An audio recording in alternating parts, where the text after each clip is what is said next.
ഇടത് പക്ഷത്തുണ്ടായിരുന്ന CPM-ന്റെ ഭാഗമായിരുന്ന കണ്ണൂരിൽ ജയിച്ചു വന്ന ഗോവിന്ദനും കുഞ്ഞികൃഷ്ണനും സുധാകരനും അടക്കമുള്ളവർക്ക് അവർക്കൊരു UDF MLA-മാർക്കൊപ്പമായിരിക്കുമോ ഇരിപ്പിടം, അതോ പ്രത്യേക ബ്ലോക്ക് അനുവദിക്കുമോ? അത്തരമെന്തെങ്കിലും തീരുമാനങ്ങൾ, അത്തരമെന്തെങ്കിലും നിർദ്ദേശങ്ങളോ മറ്റോ വന്നിട്ടുണ്ടോ? UDF-നൊപ്പം അവരെ ഇരുത്തുക എന്നുള്ള നീക്കത്തിലേക്ക് സ്പീക്കർ പോകുമോ? അത്തരം കാര്യങ്ങളിലൊക്കെ തീരുമാനം എപ്പോഴേക്ക് വരും? തീർച്ചയായിട്ടും അവർ UDF-ന്റെ ബ്ലോക്കിൽ തന്നെയായിരിക്കും. പ്രത്യേകമായ ബ്ലോക്ക് ഇരിക്കണമെന്ന് അവരുടെ ആവശ്യം ഉണ്ടാവാൻ ഒരു സാധ്യതയുമില്ല. അത്തരം സാഹചര്യമില്ല. എന്തായാലും അവർ പ്രത്യേക ബ്ലോക്കായിട്ടൊന്നും ആയിരിക്കില്ല ഇരിക്കുന്നത്. കാരണം അവർ സ്വതന്ത്രമായി തന്നെ UDF-ന്റെ ഭാഗമായി തന്നെയായിരിക്കും അവരുടെ ഇരിപ്പിടം ഉണ്ടാവുക. മറ്റ് പ്രത്യേകതകളൊന്നുമില്ല. പക്ഷേ BJP അംഗങ്ങളുടെ ഇരിപ്പിടം ഇത്തവണത്തെ കൗതുകമുള്ള ഒരു കാര്യമായിരിക്കും. അവർ ഏത് ഭാഗത്തായിരിക്കുക എന്നുള്ളത്. ഒപ്പം BJP-യുടെ കക്ഷി നേതാവ് ആരായിരിക്കുമെന്ന പ്രത്യേകതയുമുണ്ട്. അത് രാജീവ് ചന്ദ്രശേഖർ ആയിരിക്കുമോ, V. മുരളീധരൻ ആകുമോ എന്ന കൗതുകം കൂടിയുണ്ട്. അത് സ്വാഭാവികമായും സഭാ സമ്മേളനത്തിൽ ഉണ്ടാകും. നമുക്കറിയാം, കേരളത്തിലെ ഇത്തവണത്തെ നിയമസഭാ സമ്മേളനത്തിൽ ഏറ്റവും വലിയൊരു പ്രത്യേകതയിൽ നമുക്ക് ചൂണ്ടിക്കാണിക്കാൻ കാര്യം BJP-യുടെ 3 അംഗങ്ങളുടെ സാന്നിധ്യമാണ്. ഇതുവരെ ഉണ്ടായത് O. രാജഗോപാൽ എന്നൊരു അംഗമാണ് ഉണ്ടായത്. അദ്ദേഹം ഒറ്റയംഗമായി വന്ന് സഭാ സമ്മേളനങ്ങളിൽ പങ്കെടുത്തു മടങ്ങുന്നു. ഇതാണ് നമ്മൾ കണ്ടിരുന്നത്. പക്ഷേ ഇനി അതല്ല, കൂടുതൽ രാഷ്ട്രീയ തന്ത്രങ്ങൾ മെനഞ്ഞ് കൂടുതൽ ബദൽ രാഷ്ട്രീയ നീക്കങ്ങൾ നടത്തി, അതായത് ഭരണപക്ഷത്തിനെതിരെ കൂടുതൽ ബദൽ രാഷ്ട്രീയ നീക്കങ്ങൾ നടത്തുന്ന BJP ക്യാമ്പിലും കൂടി അതിന്റെ പ്രത്യേകതകളുണ്ട്. അപ്പം അതും കൂടി ഇത്തവണത്തെ സഭാ സമ്മേളനത്തിന്റെ കൗതുകമായി മാറും. കിരൺ ബാബു കൂടി എനിക്കൊപ്പുണ്ട്. കിരൺ, ഇത്തവണ നിയമസഭ ചേരുമ്പോഴുള്ള ഒരു കൗതുകം, ഇടത് വലത് ചേരി അതെപ്പോഴും സഭയിൽ നമ്മൾ കണ്ടിട്ടുണ്ട്. പക്ഷെ അതിനപ്പുറം BJP-യുടെ 3 അംഗങ്ങളുണ്ട്. 3 അംഗങ്ങളും പ്രഗത്ഭരാണ്. അവർ രാജ്യസഭയിൽ കരുത്തെളിച്ചവരാണ്. കേന്ദ്ര ക്യാബിനറ്റിലുണ്ടായിരുന്ന 2 അംഗങ്ങളുണ്ട്. അവർക്ക് ഭരണപരിചയമുണ്ട്. സഭയിൽ ഇടപെടേണ്ടത് എങ്ങനെയാണെന്നറിയാം. കേരള നിയമസഭയിൽ പുതിയതായെന്നു മാത്രമേ ഉള്ളൂ. അപ്പോൾ സർക്കാരിനെതിരെ പ്രതിപക്ഷം തന്ത്രങ്ങൾ മെനയുന്നതിനോടൊപ്പം BJP ഒരു ബദൽ തന്ത്രം കൂടി മെനയുന്ന കൗതുക കാഴ്ചകളൊക്കെ നമുക്ക് ഇത്തവണ പ്രതീക്ഷിക്കണം, അല്ലേ? സൈത്തെ, തീർച്ചയായും അത് പ്രതീക്ഷിക്കണം. കാരണം നേരത്തെ O. രാജഗോപാലായിരുന്നു MLA ആയി വന്നത്. O. രാജഗോപാലിന്റെ ഒരു സ്വഭാവം നമുക്കെല്ലാം അറിയാം. അദ്ദേഹം ഈ മാന്യതയുടെ ഒരു രൂപമാണ്. അദ്ദേഹം അങ്ങനെ ഒരു 2 മിനിറ്റ് പ്രസംഗിക്കാൻ കൊടുത്താൽ കൃത്യം 2 മിനിറ്റിൽ നിർത്തുന്ന അന്നത്തെ ഏക MLA O. രാജഗോപാലായിരുന്നു. മറ്റാരായാലും 2 മിനിറ്റ് കൊടുത്താൽ മിനിമം 5 മിനിറ്റ് 7 മിനിറ്റ് വേറെ അവർ സംസാരിച്ച് നിർത്തുന്നവരെ നീട്ടിക്കൊണ്ട് പോവുകയൊക്കെ ചെയ്യും. പക്ഷെ രാജഗോപാൽ അങ്ങനെ ആയിരുന്നില്ല. അദ്ദേഹത്തിന് എത്ര സമയം കൊടുക്കുന്നു ആ വിഷയത്തിൽ അത്രയും സമയം മാത്രം പറയുക. പക്ഷെ ഇപ്പോൾ ഇതിനകത്ത് നിൽക്കുന്ന 3 പേരിൽ 2 പേർ മുൻ കേന്ദ്രമന്ത്രിമാരാണ്. രാജീവ് ചന്ദ്രശേഖർ ആയാലും V. മുരളീധരനായാലും നന്നായി രാഷ്ട്രീയം, V. മുരളീധരൻ പ്രത്യേകിച്ച് നന്നായി രാഷ്ട്രീയം എങ്ങനെ കൈകാര്യം ചെയ്യണമെന്ന് അറിയാവുന്ന ആളാണ്. ഒരു പരിധിവരെ രാജീവ് ചന്ദ്രശേഖരന്റെ ഭാഷാപരമായ മലയാളത്തിന്റെ പരിമിതികളുണ്ടെങ്കിൽ അതിനെയൊക്കെ മറികടക്കാൻ കഴിയുന്ന ആളാണ് V. മുരളീധരൻ. അപ്പോൾ അവരുടെ ഇടപെടൽ ഒരേ സമയം പ്രതിപക്ഷത്തിനും ഭരണപക്ഷത്തിനും തലവേദനയാവും. പ്രതിപക്ഷത്ത് ഏതെങ്കിലും ഒരു വിഷയത്തിൽ നിലപാടെടുക്കാൻ അല്പം വൈകിയാൽ, അല്ലെങ്കിൽ നിയമസഭയിൽ പെട്ടെന്നെടുക്കുന്ന നിലപാടിൽ ചില വീഴ്ചകളൊക്കെ വന്നു കഴിഞ്ഞാൽ ആ സമയം കൃത്യമായി മുതലാക്കാൻ അറിയാവുന്നവർ തന്നെയാണ്. ഈ 2 കൂട്ടർക്കും പ്രധാനപ്പെട്ട വിഷയം, ഇടതുപക്ഷത്തിന് UDF-ന്റെ ഭാഗത്തുനിന്ന് ഒരു ചെറിയ പരാജയം സംഭവിച്ചാൽ പോലും വേണമെങ്കിൽ സഹിക്കാം, മറിച്ച് UDF-ന് സഹിക്കാം. പക്ഷേ BJP-യുടെ ഭാഗത്തു നിന്നാണ് ഇവരുടെ മേലൊരു വിജയം ഉണ്ടാകുന്നതെങ്കിൽ അത് ഭരണപക്ഷത്തിനും പ്രതിപക്ഷത്തിനും ഒരുപോലെ തന്നെ പ്രയാസമേറിയതാണ്. അതൊരു വലിയ കനത്ത വെല്ലുവിളി തന്നെയാണ്. ഏത് വിഷയത്തിലും സംസാരിക്കുമ്പോൾ അവർ കൂടി ഇവിടെ ഉണ്ട്. അവരെ കുറച്ചുപേരേ ഉള്ളൂ. അവർക്ക് എപ്പം വേണമെങ്കിലും സ്കോർ ചെയ്യാം. ആ അവസരം കാത്തിരിക്കേണ്ട, ജാഗ്രതയോട് കൂടി ഇരിക്കേണ്ട ഒരു വലിയ സംഭവം കൂടിയാണ്. ഈ ഭരണപക്ഷം വരുന്ന സഭയിൽ കൊണ്ടുവരുന്ന ചില വിഷയങ്ങളെ പ്രതിപക്ഷം എതിർക്കുക, പ്രതിപക്ഷത്തിന്റെ അടിയന്തര പ്രമേയം ഉണ്ടാവുക, ഇറങ്ങിപ്പോക്കുണ്ടാവുക, ബഹളമുണ്ടാവുക, ഇതൊക്കെ നമ്മൾ നിയമസഭയുടെ പതിവ് കാഴ്ചകളാണ്. ഈ രാജഗോപാൽ MLA ആയിരുന്നപ്പോൾ അദ്ദേഹം പൊതുവിൽ പ്രതിപക്ഷ നിലപാടിനോട് ചേർന്ന് അദ്ദേഹം ഒരു വാക്കൌട്ട് നടത്തുക, ഇതാണ് നമ്മൾ കണ്ടിരുന്നത്. അപ്പൊ ഈ 3 പേരുള്ളപ്പം BJP-ക്ക് ഒരു സെപ്പറേറ്റ് സ്ട്രാറ്റജി മേക്കിംഗ് ഒരുപക്ഷെ സഭയിൽ സാധ്യമാണ്. അപ്പോൾ വേണമെങ്കിൽ ചില കേസുകളിൽ അവർക്ക് പ്രതിപക്ഷത്തിനൊപ്പം നിൽക്കാം, അതല്ലെങ്കിൽ സർക്കാരിന് ചില കേസുകളിൽ അവരുടെ വിയോജിപ്പ് പറഞ്ഞ് സർക്കാരിനൊപ്പം നിൽക്കാം. ഇങ്ങനെയുള്ള കൗതുകങ്ങളൊക്കെ ഈ സഭാ സമ്മേളനങ്ങൾ ഇനി അങ്ങോട്ട് കാണേണ്ടി വരും, അല്ലേ? അതാണ് ഏറ്റവും പ്രധാനം. ഇനി പ്രതിപക്ഷവും BJP ഒരുമിച്ച് ഒരു വിഷയത്തിൽ വാക്കൌട്ട് നടത്തിയാൽ സ്വാഭാവികമായും ഭരണപക്ഷ നിര, കോൺഗ്രസ് നിര ഉന്നയിക്കാൻ പോകുന്നത് BJP-യും CPM-ഉം ഒന്നിച്ചു എന്നുള്ള ഒരു വലിയ ആക്ഷേപമായിരിക്കും. പക്ഷെ ഒരു വിഷയത്തിൽ 2 പേർക്കും സർക്കാരിനെതിരായ സ്റ്റാൻഡ്, പ്രതിപക്ഷത്തിരിക്കുമ്പോൾ എപ്പോഴും ഒരുമിച്ച് സ്റ്റാൻഡ് എടുക്കേണ്ടി വരും. ആ പ്രതിപക്ഷ നിരയിലെ 2 കക്ഷികൾ, യോജിക്കാൻ കഴിയാത്ത 2 കക്ഷികൾ യോജിച്ച് ഒരു സ്റ്റാൻഡ് എടുക്കുന്നു എന്ന് പറയുന്നത് ആ വിഷയത്തിന്റെ മെറിറ്റിനപ്പുറം അതിന്റെ രാഷ്ട്രീയത്തിലേക്ക് കൊണ്ടുപോകാൻ പറ്റും. മറിച്ച് ഇനി അവർ ഇറങ്ങി പോകുന്നില്ല എന്ന് തീരുമാനിക്കാം.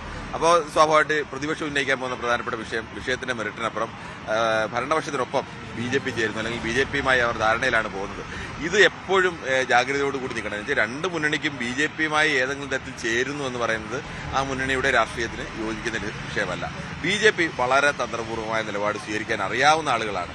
നമ്മൾ നേരത്തെ പറഞ്ഞല്ലോ, ഈ രാജഗോപാൽ ഇരുന്ന സമയത്ത് രാജഗോപാൽ ജയിച്ചതെല്ലാം അദ്ദേഹം ഒരു വളരെ മാന്യനായ ഒരു വ്യക്തിയാണ്. സഭയിൽ ഒരു വാക്ക് പറയുന്നത് പോലും അഗ്രസീവായി അദ്ദേഹം പറയില്ല. അദ്ദേഹം സഭയിൽ എങ്ങനെ പറയണം എന്ന രീതിയിൽ ഒരു മാന്യതയുടെ രൂപത്തിലേക്കാണ്. പക്ഷെ പലപ്പോഴും ഇടപെടൽ നടത്തുന്നത് അങ്ങനെയല്ല.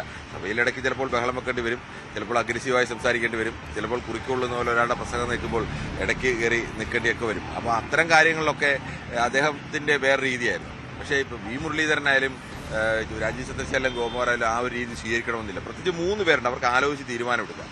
അപ്പോൾ അത് എപ്പോഴും നിർണായകം തന്നെയായിരിക്കും. ഇവരുണ്ട് എന്നൊരു ജാഗ്രത ഭരണപക്ഷത്തിനും പ്രതിപക്ഷത്തിനും എപ്പോഴും ഉണ്ടായില്ലെങ്കിൽ രാഷ്ട്രീയമായ തിരിച്ചടിക്ക് ഇവർക്ക് സ്കോർ ചെയ്യാൻ എളുപ്പമാണ്. ഒരു ചെറിയൊരു വിങ്ങാണ്, അതുകൊണ്ട് അവർക്ക് കിട്ടുന്ന ഒരു അവസരം ഉപയോഗിച്ചാൽ മാത്രം മതി. പക്ഷെ മറ്റവരങ്ങനെയല്ല, മറ്റവർക്ക് ഒരുപാട് കാര്യങ്ങൾ, മുന്നണിയുടെ കാര്യങ്ങൾ നോക്കണം, അത്തരം കാര്യങ്ങളൊക്കെ നിലപാടെടുക്കരുത്. ഇവർക്ക് അന്നേരം അവിടെ നിന്ന് ആലോചിച്ച് പെട്ടെന്ന് തന്നെ വേണമെങ്കിൽ ഏത് വിഷയത്തിലും ഒരു നിലപാട് സ്വീകരിക്കാം, ആ നിലപാട് പറയാം, ഒക്കെ ഉണ്ട്. അതുകൊണ്ട് പിന്നെ ഇവരുടെ ശബ്ദം കൂടി മാധ്യമങ്ങളായാൽ പോലും സ്വാഭാവികമായും ഭരണപക്ഷത്തിന്റെ ശബ്ദം, പ്രതിപക്ഷത്തിന്റെ ശബ്ദം, ഒപ്പം പ്രതിപക്ഷത്തെ 3ാം നിരയായി നിൽക്കുന്ന BJPയുടെ ശബ്ദം. അപ്പോൾ ഇവർക്കൊരു സ്പേസ് കൂടി കിട്ടുകയാണ്, ഒരു അധിക സ്പേസ് കൂടി എപ്പോഴും കിട്ടിക്കൊണ്ടേയിരിക്കും. അപ്പോൾ അതെപ്പോഴും ഈ പ്രതിപക്ഷത്തെ സംബന്ധിച്ചും ഭരണപക്ഷത്തെ സംബന്ധിച്ചും ജാഗ്രതപ്പെടുത്തുന്ന ഒരു ഘടകമായി തന്നെ നിർത്തേണ്ടി. അതാണ് സാഹചര്യം. എന്തായാലും കൗതുകങ്ങൾ വേറെ നിരവധിയുണ്ട്. ഒന്ന്, മുഖ്യമന്ത്രി കഴിഞ്ഞ 10 വർഷമായി കേരള നിയമസഭയിൽ ട്രഷറി ബെഞ്ചിന്റെ മുൻനിരയിലുണ്ടായിരുന്ന മുഖ്യമന്ത്രിയായിരുന്ന പിണറായി വിജയൻ പ്രതിപക്ഷ നിരയുടെ മുൻനിരയിലേക്ക് പോകുന്നു എന്ന കൗതുകമുണ്ട്. അപ്പോൾ അദ്ദേഹം സഭയിൽ എപ്പോഴും സ്വീകരിക്കാറുള്ള നിലപാടുകൾ അത് ഇത്തവണ ഏത് തരത്തിലേക്ക് വരും? നമുക്കറിയാം, മുഖ്യമന്ത്രി ഏറ്റുനിൽക്കുന്നു, പ്രതിപക്ഷ നേതാവ് ഏറ്റുനിന്ന് മറുവാദങ്ങൾ ഉയർത്തുന്നു. ഇങ്ങനെയൊക്കെയുള്ള അങ്ങോട്ടും ഇങ്ങോട്ടും പോരടിക്കുന്ന 2 മുഖങ്ങളായിരുന്നു പിണറായി വിജയനും VD സതീശനും. കഴിഞ്ഞ 5 വർഷം നമ്മൾ കണ്ടതാണ്. ഇത്തവണ നേരെ അത് ട്വിസ്റ്റ് ചെയ്യപ്പെടുന്നു എന്ന കൗതുകം കൂടിയുണ്ട്. അപ്പോൾ ആ കൗതുകത്തിൽ എന്ത് നിലപാടെടുക്കുമെന്ന് പ്രതിപക്ഷ ഈ മുഖ്യമന്ത്രി പിണറായി വിജയൻ സഭയിൽ കാര്യമായി സംസാരിക്കാറില്ല എന്ന പഴികണ്ട്. ഇത്തവണ പിണറായിക്കുള്ളിൽ ഉള്ള വെല്ലുവിളി വളരെ വളരെ അഗ്രസീവായി ഇരുന്നേ പറ്റുള്ളൂ. കാരണം ദുർബലമായ ഒരു പ്രതിപക്ഷ നിരയിൽ മുന്നിൽ നിന്ന് നയിക്കുക എന്നൊരു ദൗത്യമാണ് അദ്ദേഹത്തിനുള്ളത്. പിണറായി വിജയനിൽ നിന്ന് ആ തരത്തിലുള്ള ഒരു അഗ്രസീവ്നെസ് നമുക്ക് കരുതണോ? അവിടെയാണ് ഏറ്റവും പ്രധാനപ്പെട്ട ഒരു വിഷയം വരുന്നത്. പിണറായി വിജയൻ നേരത്തെ വൈദ്യമന്ത്രിയായി സഭയിലുണ്ടായിരുന്നു. അദ്ദേഹം അതിനുശേഷം പാർട്ടി സെക്രട്ടറിയായി പോയി.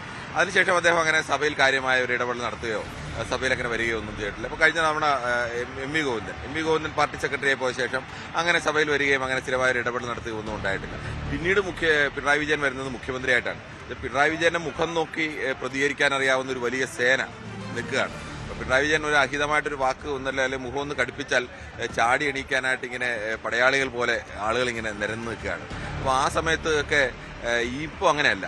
ഇപ്പോഴത്തെ വിഷയം പിണറായി വിജയൻ്റെ ഒരു വിഷയം, ഇപ്പുറത്ത് ഈ കോൺഗ്രസിന്റെ യുവനിരയാണ്. അവർ വല്ലാതെ ട്രോളുന്ന ആളുകൾ കൂടിയാണ്. പിണറായി വിജയന് നേരെ ട്രോളുകൾ വന്നു കഴിഞ്ഞാൽ, അദ്ദേഹത്തിന് ഇപ്പോൾ പേരെടുത്ത് വിളിച്ചതിൻ്റെ ഒരു ആക്ഷേപം വന്നു കഴിഞ്ഞാൽ, പണ്ടൊക്കെ അദ്ദേഹം 1ാം ഘട്ട മുഖ്യമന്ത്രിയായിരുന്ന സമയത്ത് അദ്ദേഹം കുറെ കൂടി സമയത്തൊക്കെ പാലിച്ച് ചിരിച്ചുകൊണ്ടൊക്കെ നിൽക്കായിരുന്നു. പക്ഷേ നമുക്കറിയാം അദ്ദേഹത്തിന്റെ രീതി അങ്ങനെയാണ്. അദ്ദേഹം പെട്ടെന്ന് അഗ്രസീവായി പ്രതികരിക്കുന്ന ആളാണ്. പക്ഷേ അഗ്രസീവായി പ്രതികരിക്കാൻ നിൽക്കുമ്പോൾ സ്വാഭാവികമായും ഇവർ പിണറായി വിജയനെ എങ്ങനെ പ്രകോപിപ്പിക്കാം, അത് ഈ ഭരണപക്ഷ നിരയിൽ ഒരു വലിയ ആ ചെറുപ്പക്കാരുടെ അജണ്ടയായിട്ട് തന്നെ എടുക്കും. അപ്പോൾ ഈ വിഷയത്തിന് ശ്രദ്ധ മാറ്റാൻ ഏറ്റവും നല്ലത് പിണറായി വിജയനെ പ്രകോപിപ്പിക്കലാണ്. അപ്പോൾ ഈ പ്രകോപനത്തെ അതിജീവിച്ച് അദ്ദേഹത്തിന് എങ്ങനെ ഇവർക്ക് മറുപടി നൽകാൻ കഴിയും? അദ്ദേഹത്തിന് മറുപടി നൽകാൻ അറിയുന്ന ആളാണ്. നന്നായി ഏത് വിഷയം കേട്ടാലും രാഷ്ട്രീയമായി പ്രതികരിക്കാൻ അറിയുന്ന ആളാണ്. കുറിക്കൊള്ളുന്ന രീതിയിൽ ചരിത്രമടക്കം ഉദ്ധരിച്ചുകൊണ്ട് മറുപടിയൊക്കെ കൊടുക്കാൻ അറിയാവുന്ന ആളാണ്. പക്ഷേ ചെറിയൊരു വിഷയം, അദ്ദേഹം പെട്ടെന്ന് അഗ്രസീവായി പോകുന്ന ഒരു സ്വഭാവം അദ്ദേഹത്തിനുണ്ട്. ചില സമയത്ത് അദ്ദേഹത്തിന് വ്യക്തിപരമായിട്ടൊക്കെ ആക്രമണം വന്നാൽ, അദ്ദേഹം തെറ്റാണെന്ന് വിശ്വസിക്കുന്ന ഒരു കാര്യത്തിൽ ഒരു ആക്രമണം വന്നു കഴിഞ്ഞാൽ അദ്ദേഹത്തിന്റെ പിടി ചിലപ്പോൾ അല്പം വിട്ടുപോകാനൊക്കെ സാധ്യതയുണ്ട്. അത് നമ്മൾ ഈ ഭരണത്തിന്റെ അവസാന ഘട്ടത്തിലൊക്കെ കണ്ട്, ഈ ഒരു ഒരാൾ ബഹളം വെച്ചപ്പോഴാണ് വീട്ടിൽ പോയി ചോദിക്കുമെന്ന് പറഞ്ഞത് നമ്മൾ കണ്ടത് ഒരു ഇൻസ്റ്റന്റ് ആയിട്ടുണ്ടായ ഒരു പ്രതികരണമാണ്. അത് സ്വാഭാവികമായിട്ട് ആർക്കും ഉണ്ടാകാവുന്ന ഒരു പ്രതികരണമാണ്. പക്ഷെ അത് വ്യാഖ്യാനിക്കപ്പെട്ടത് മറ്റു പലതരത്തിലാണ്. ഇത്തരം ഒരു വ്യാഖ്യാനിക്കപ്പെടുന്ന ഒരു സമൂഹത്തിൽ നിൽക്കുമ്പോൾ അതിനനുസരിച്ച് പിണറായി വിജയൻ എങ്ങനെ മാറാൻ കഴിയും എന്നുള്ളത് വളരെ ഗൗരവമുള്ള ഒരു ചോദ്യം തന്നെയാണ്. ശൈലി മാറുമോ പിണറായി വിജയന്റേത് എന്നതുകൂടിയാണ് ഈ നിയമസഭ ഉത്തരം പറയേണ്ടത്. കാരണം ശൈലി മാറ്റം പ്രകടമായി എന്നതൊക്കെയാണ് സമൂഹ മാധ്യമങ്ങളിലൊക്കെ കഴിഞ്ഞ ദിവസങ്ങളിൽ വരുന്നത്. കാരണം കഴിഞ്ഞ ദിവസം ഇന്നലെ കണ്ണൂരിലെ ഒരു മൈക്ക് പണിമുടക്കിയപ്പോൾ അദ്ദേഹത്തിന് ഇരിക്കുന്ന ഒരു പൊതുവേദിയിൽ അദ്ദേഹത്തിന്റെ ഇരിപ്പിടത്തിന് ചില ബുദ്ധിമുട്ടുകൾ വന്നപ്പോഴും അദ്ദേഹം അതിന്റെ പരിഭവം പറഞ്ഞെങ്കിലും ചില ലിമിറ്റഡ് വേർഡ്സ് ഉപയോഗിച്ചുകൊണ്ടാണ് അദ്ദേഹത്തിന്റെ പരിഭവം പറച്ചിലുണ്ടായത്. അപ്പം അങ്ങനെയുള്ള ചില കൗതുകങ്ങൾ ശൈലി മാറ്റം ഉണ്ടാകുമോ? വളരെ ബുദ്ധിമുട്ടാണ്. കാരണം ഇതുവരെ ശീലിച്ച ശൈലിയിൽ നിന്നും മാറി ചുരുങ്ങിയത് 10 വർഷത്തെ ആ ശൈലിയിൽ നിന്നൊരു ട്വിസ്റ്റ് വരുത്തേണ്ടി വരും, ആ തരത്തിൽ വരുത്തേണ്ടി വരും. പക്ഷേ പിണറായി വിജയൻ നമുക്കറിയാം വളരെ രാഷ്ട്രീയ പരിചയമുള്ള ആളാണ്. മുമ്പ് MLA ആയും നിയമസഭയിൽ വന്ന് വളരെ ശക്തമായ നിലപാടുകൾ എടുത്തിട്ടുള്ള വ്യക്തിയാണ്. പോലീസ് മർദ്ദനമേറ്റ ഷർട്ടുമായി വന്ന്, രക്തം പുരണ്ട ഷർട്ടുമായി വന്ന് നിയമസഭയുടെ രേഖകളിലടക്കം ഇപ്പോഴും ചരിത്ര ലിപികളിൽ എഴുതപ്പെട്ട വാക്കുകൾ എന്നൊക്കെ പറയാം, ആ രീതിയിലുള്ള പ്രകടനമൊക്കെ നടത്തിയിട്ടുള്ള വ്യക്തിയാണ്. പിന്നീട് മന്ത്രിയായിട്ട് വന്നു, മുഖ്യമന്ത്രിയായിട്ട് വന്നു, ഇതിപ്പോൾ പ്രതിപക്ഷ നേതാവും വരുന്നു. അപ്പോൾ ശൈലി മാറ്റം എങ്ങനെ ഉണ്ടാകും നമുക്ക് കാത്തിരുന്ന് കാണേണ്ടതുണ്ട്. ആ തരത്തിലുള്ള നിരവധി കൗതുകങ്ങൾ കൂടിയാണ് ഇത്തവണത്തെ സഭാ സമ്മേളനം ഇനി അങ്ങോട്ടേക്ക് ഉണ്ടാവാൻ പോകുന്നത്. എന്താണ് പ്രതിപക്ഷ നിരയുടെ രാഷ്ട്രീയ ദൗത്യം, അവരെങ്ങനെ നിർവഹിക്കും? എന്തായാലും തുടക്കത്തിൽ സർക്കാരുമായി ചേർന്ന് പോകുന്ന ഒരു ശൈലി തന്നെയാണ് ഉണ്ടാവുന്നത്. അതിനപ്പുറമുള്ള മാറ്റങ്ങളൊന്നും ഉണ്ടാവില്ല. ആദ്യ സഭാ സമ്മേളനത്തിൽ ഏറ്റുമുട്ടലൊന്നും നമുക്ക് പ്രതീക്ഷിക്കേണ്ട സാഹചര്യങ്ങളൊന്നും ഇല്ലെന്ന് കരുതാം. നമുക്ക് ദൃശ്യങ്ങൾ കാണുന്നത് പോലെ ആളുകളൊക്കെ ഈ സഭാ സമ്മേളനത്തിലേക്ക് ഇങ്ങോട്ടേക്ക് വന്നുകൊണ്ടിരിക്കുകയാണ്. ഒരുപക്ഷെ MLA-മാരുടെ ബന്ധുക്കളൊക്കെ ആവാനാണ് സാധ്യത. അവരൊക്കെ യാത്രത്തിൽ കൂടി വരുന്നു. എവിടുന്നാണ്?